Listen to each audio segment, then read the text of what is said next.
আজির গল্প আত্মার প্রতিহুদ।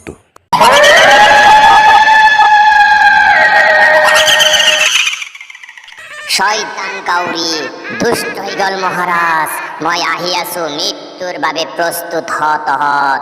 সেয়া বহুদিন আগৰ কথা। মিলনপুৰ নামৰ এক হাবিত চম্পা নামৰ এজনী ঘনচিৰিকা বসবাস কৰি আছিল। চম্পা আছিল বৰ দুখীয়া, দুবেলা দুমুঠি ভালদৰে খাবলৈ পোৱা নাছিল। তেনেকুৱা এটা দিনৰ কথা। চম্পাৰ বহুত ভোক লাগিছিল। ঘৰত খাবলৈ একো নাছিল।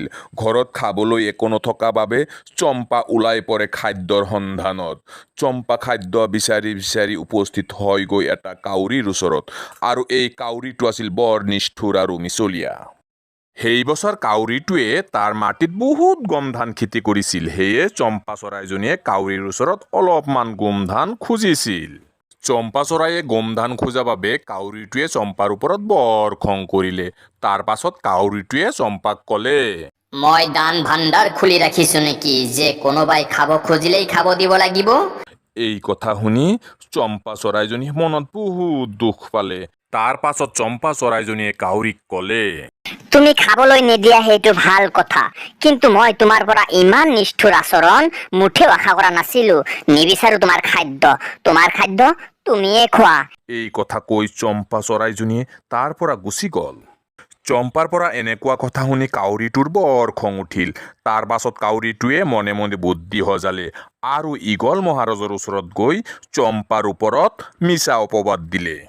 ঈগল মহাৰাজে কাউৰীৰ মুখত চম্পা ঘনচিৰিকাৰ বিষয়ে মিছা অপবাদ শুনি বহুত খং কৰিলে, আৰু তৎক্ষণাত ঈগল মহাৰাজে সৈন্যসকলক পঠাই দিলে চম্পা ঘনচিৰিকাক ধৰি আনিবলৈ। তাৰ পাছত সৈন্যসকলে চম্পা ঘনচিৰিকাজনীক ধৰি লৈ আহিল। ইয়াৰ পিছত চম্পা ঘনচিৰিকাজনী ঈগল মহাৰাজৰ ওচৰত বহুত কাকতি মিনতি কৰিলে আৰু ক'লে যে তাই কোনো দোষ কৰা নাই। কিন্তু ঈগল মহাৰাজে কোনো কথাই নুশুনিলে। তেওঁ চম্পা ঘনচিৰিকাজনীক এটা কঠিন শাস্তি দিলে।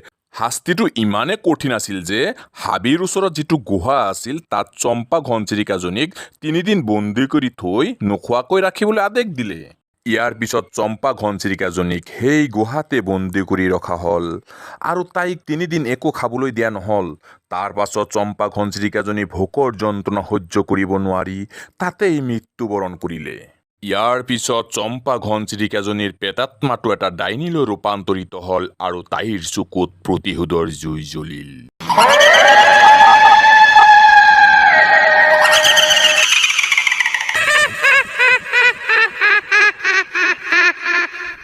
শয়তান কাউৰী, অত্যাচাৰী ঈগল মহাৰাজ, মই মৃত্যুৰ পিছত আকৌ উভতি আহিছো।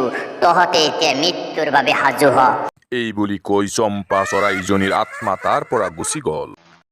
আনফালে এই হাবিতে বসবাস কৰি আছিল আন এটা ধুনীয়া ঘনচিৰিকা।